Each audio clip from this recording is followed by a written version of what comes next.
How's it going, guys? How you doing today? So today we're going to talk a little bit about our most recent cruise, which was on the Carnival Breeze in March of 2019. Yep. That was our second cruise ever. So we did cruise on the Vista, was our very first cruise ship. So I think we set the bar kind of high, but we cruised on the Vista in March of 2018.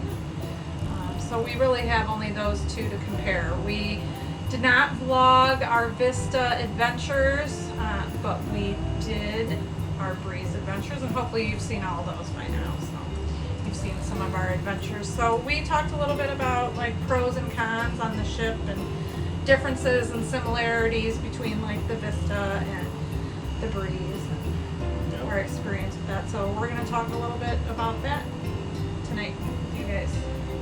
So let's start off with the con first, then.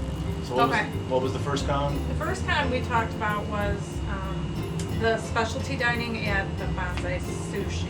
Which we did on the Vista. Yes, we did on the Vista. It was very good. It was really good. It was one of our favorite nights out we had with our son. Yeah, I think we did like a late lunch on the Vista. And, so he and I went there, Jeremy and I went there for dinner one night on the Breeze. And it was very crowded, and you could tell people were very crabby. The staff was amazing, very friendly. You know, we just sat like at the bar area that they have there. It's not very big seating, so we got to see them making the sushi.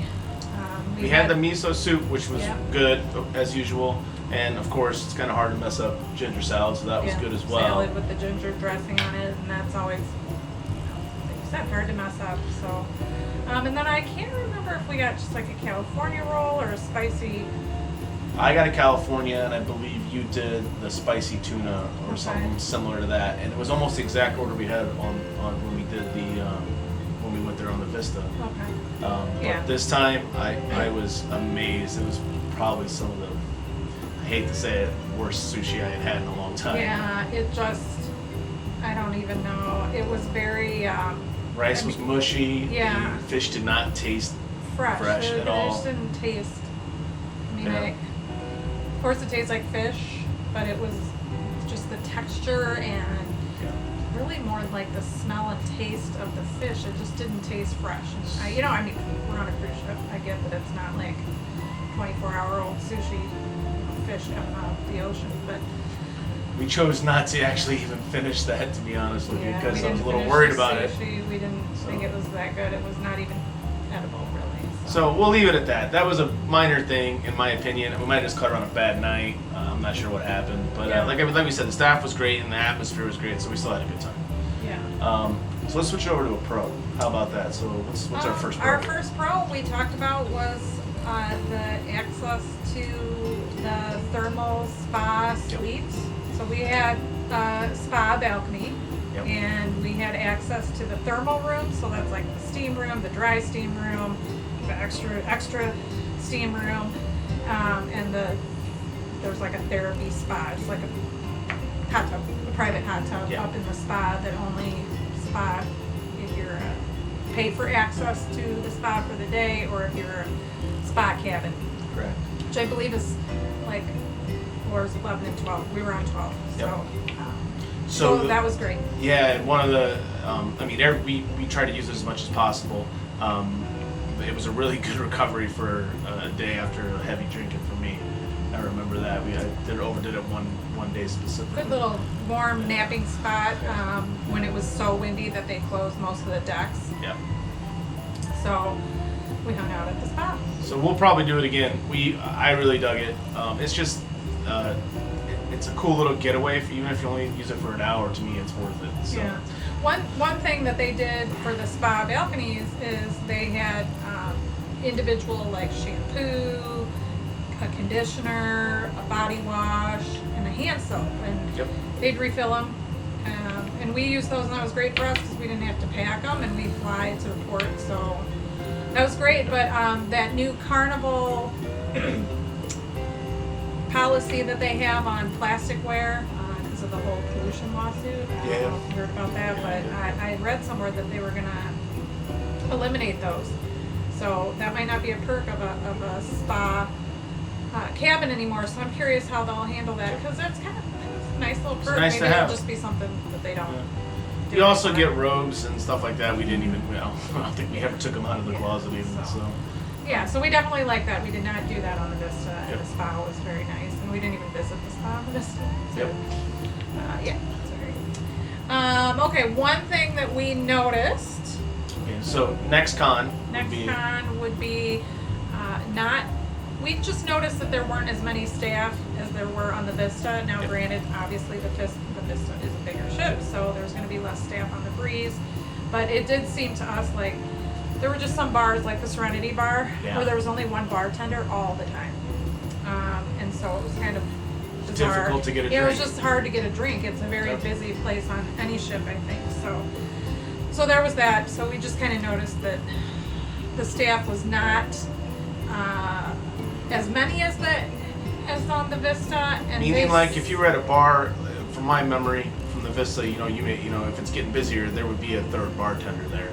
Where we noticed a lot of the bars, there was no more than 2 at a time, except for the Alchemy bar. And the casino bar would have sometimes that one was, tons of bartenders back there, because it was a pretty happening bar. But like the dining rooms, we had kind of a sea day brunch experience where it just seemed like they were short-staffed in the dining room in the morning, so on sea days. So that was just something we noticed, and it just seemed like maybe that possibly, we saw different like crew members in different parts of the ship like throughout the day, and I know they worked really long shifts, but they did seem like they weren't just as like a happy of a crew. They seemed a little annoyed with people. They seem like, not everybody. And our room steward, so to go into a pro. Our room steward she was amazing. I think they usually are. Our gentleman on the Vista was as well. He was awesome, very attentive, do pretty much whatever you ask him to do. We utilize a laundry service, which was another pro for us. We would recommend $15 for a bag of laundry. I think we probably wouldn't wash T-shirts again, just because we're not sure, but they may have been shrunk. So, like the unmentionables and tank tops and things like that can get thrown in a dryer, and socks and stuff like that. And then you don't have to pack as many, so we thought it was worth it. So there was that. So that kind of tied into a double pro there. So let's switch back over to a con. So we went in March, right? Correct. Spring break. It's one of the only times I get off work, so we have to travel during that time, and so does everybody else who has small children. So there were a lot of people, period, on the ship. I think they said 4,500, maybe a little more, 46, something like that. And there were a lot of kids. And those kids really liked the hot tubs. So it didn't bother us as much, but we do know that other people don't dig that, and I can understand why. It's pretty goofy when you get in there with kids. Exactly. So we kind of got to avoid that with the earlier pro, with the spa, being able to do that. And obviously, if you're on Serenity Deck, you can utilize the hot tubs they have back there. But the other hot tubs at the aft of the ship, almost every day, were just literally packed with kids. So I could see how somebody could get annoyed with that. And into the nights. So so some people would find that annoying, but we didn't. But that also ties into, I think, another pro. Yes, for us. For us, which was our son, who's 12, Jeremiah, really liked the teen activities. So he's like he's in between. So he's not full teen, but it's like, I think 12 to 14 is the age range of the room where he spent a lot of his time and where he met most of his friends. And I asked him about that again today, just a reminder of that, and that was his top number one thing. He did make friends on the Vista and had a good time on the Vista, but for whatever reason this year, he had like a whole crew, like they were a little crew running around, and it was kind of cool for him. And he's still talking to him, just like how we meet people when we're on cruises and you guys do. He met kids and they exchanged information afterwards, and they're still talking to each other and trying to persuade their parents on going on certain cruises and stuff like that. And they're meeting people from all across the, from other countries as well as in the United States. So it's I thought it was a really cool thing for him. So a big positive for us. Pro is, I think with any Carnival ship, but for some reason this ship, especially for our 12-year-old. Yep. It was good. So. So do we have any more cons left, or was there another one? Just a little bit of talk about the room that we had that was at the top of the ship, which we mentioned in our vlog, in one of the vlogs we did. Not a major thing. None of the cons have actually been that major. This also being one, but we learned a lesson from it. So being on the 12th deck is where we were at, right? Mm-hmm. There was no covering above that. It didn't really affect us too much, except for maybe a little bit of the noise in the morning with them spraying the decks down, which wasn't a big deal. But I could have seen how that could have been a problem where had it been rainy, which does happen on cruises, you guys know, where we wouldn't have been able to utilize it. So it would have been, we'll take that as a future reference to maybe take a deck below. Yeah, and there were a couple times where, we were out on the deck in the morning and there were people that were right above us, looking out and chatting, and I'm sure they could hear us just like we could hear them. So that's a little weird, but And all I can think about is the old scenes from back when in the 80s when someone is spitting over the edge of a mall. Yeah. So. And here we are. But, so lesson learned there. We're not going to do top deck on our next cruise. We're on a deck, a couple below the top there. So. So let's end it with a pro. What's our last pro here? What's our last pro? Well, the last pro had to do with the faster to the fun. Oh yeah. Right? Yes. We had the faster to the fun, which gave us the priority boarding, which was awesome. We pretty much walked right into the terminal. Yep. Sat there maybe 15 minutes. I don't even know if it was that long. They called faster to the fun and diamond and platinum, or maybe they did diamond and platinum. I think they staggered a little bit. Yeah, they staggered a little bit, but when they called faster to the fun, it was like swarm of people. So, but we got on. Our room was ready. Yep. We did carry on, so we didn't even have check bags. So they weren't there, but we had them. So we unpacked and went down and got something to eat and drink and it was like 12:30, something like that. It was great. It's amazing. Yep. And then we utilized the Faster to the Fun perk with the customer service line. We had a couple things. I can't even remember exactly what they were. One of them was a contact thing with Jeremiah's app. I remember. Oh yeah, we were trying to get our son to be able to chat with the kids that he met on the ship. But they had to make old school plans where they went to each other's rooms and. Yeah, because they're very. Which side note, obviously privacy comes to play with that with the younger kids in case you run into that. Which makes sense. Communicate, so that's fine. But so we used that a couple times, and I think we talked about it maybe in one of our videos. That was great. There's a separate line for Faster to the Fun and Diamond and Platinum guests.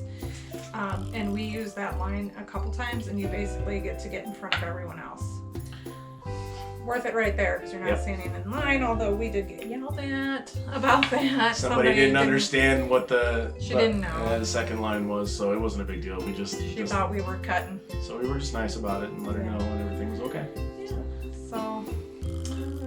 So generally speaking though, even though we had a pro and con, we had a fantastic time on the Breeze, and we would recommend it to anybody. We'll probably end up doing it again. We have some other cruise ships or other ships that we want to try first, because we've only done a couple so far. So, but I could see us definitely booking the Breeze again. The Breeze would be something we would definitely consider again. Yeah. I think we tend to book a little bit more for the itinerary. Correct. And where it goes. Yeah. More so than the ship. Yep. And I think because we went on the Vista for the first time, we tend to like the Breeze was picked because I wanted to go to St. Thomas. I had never been there, so it was awesome. But we went on the Vista larger ship, so the next ship we're going on is also in the Vista class. So. Yep. Good stuff. So I think that's it. I hope you great time. I hope you enjoyed it and maybe learned a little something, maybe got a little tip or something for one of your upcoming cruises. Don't forget to hit like, subscribe, all that good stuff. Leave some comments if you have any questions or just wanna have a chat. We really appreciate it, guys. So we'll see you later. Bye. Bye.